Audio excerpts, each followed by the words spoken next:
आदर्श सार्वजनिक वाचनालय मोहाडी येथे स्वातंत्र्यता दिनानिमित्त ध्वजारोहण कार्यक्रम पार पडले। गोरेगाव तालुक्यातील मोहाडी येथील अ दर्जा प्राप्त ग्रंथालय आदर्श सार्वजनिक वाचनालय येथे दिनांक 15 ऑगस्ट 2024 रोज गुरुवारला देशाच्या 78व्या स्वातंत्र्यता दिनानिमित्त ध्वजारोहण कार्यक्रम करण्यात आले।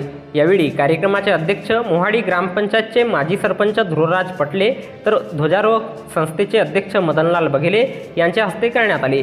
यावेळी प्रमुख अतिथी म्हणून मोहाडी ग्रामपंचायतचे सरपंच नरेंद्रकुमार चौरागडे, संस्थेचे उपाध्यक्ष जे पटले, सदस्य हिरालाल महाजन, YF पटले, देवदास चेचाने, प्रमोद तिरेले, पोलीस पाटील राजेश एडे, तंटामुक्ती गाव समितीचे अध्यक्ष लिखीराम बघेले, प्राचार्य रहमतकर, मुख्याध्यापक AK वंजारी, ग्रामपंचायत सदस्य भिवराज सेंडे, योगराज भोयर, खेमराज वाकले, नेहा उके, प्रभा पंधरे, चंद्रकांता पटले, पुस्तकला पटले आदी मान्यवर आणि गावातील नागरिक, शालेय विद्यार्थी मोठ्या संख्येने उपस्थित होते।